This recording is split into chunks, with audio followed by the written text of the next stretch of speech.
花3分钟学会钩一朵秋日小花。方法很简单，用的雪菲尔4股棉线 2.0 的钩针，环形起针，钩针穿进带出线，再绕线带出，起立针钩好，在线圈里面钩织短针，总共钩织5个短针，5个短针钩好拉紧线圈，和第一个短针做一个引拔，拉紧。立个辫子钩第2圈，从引拔针目开始钩织短针的加针，同一针目钩织2个短针，用同样方法钩织这一圈，钩5个短针的加针，钩完这一圈，我们和第一个短针引拔，拉紧，然后钩织花瓣，先立9个辫子针，9个辫子钩好到2回钩引拔针，下个针目同样是引拔针，每个辫子都是钩引拔针，总共钩8个。8个引拔针钩织好以后，我们在下个针目再引拔1针，再下个针目再引拔1针，这样就为第一组。重复第一组的方法，总共钩5组出来，5组钩完，再下针目引拔，再和第一组的短针针目引拔。接下来穿进的是2根线交叉的洞里面钩织，找到2根线中间交叉的点，穿进去钩织1个短针，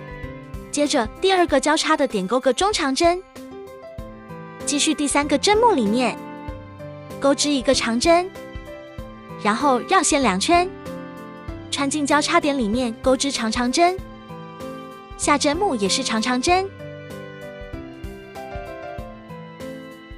接着钩织1个长针，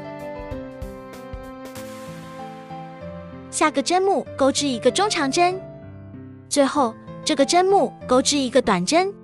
就转到对面这一边，在第一个针目上面钩织1个短针，1个辫子针，然后在辫子针的下面2个线里穿进去，直接带出线钩了个狗牙针，继续在同针目再钩1个短针，对面这一边对应着往前钩，先是钩织1个中长针，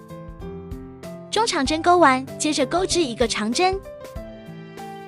下针目对应着钩织长针，也是钩织2个长针，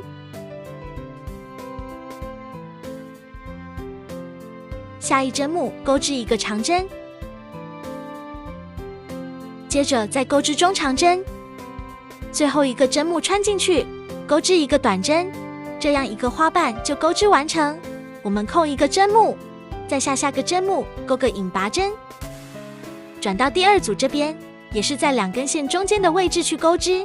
先钩织1个短针，下面都是跟第一个花瓣一样的钩织方法，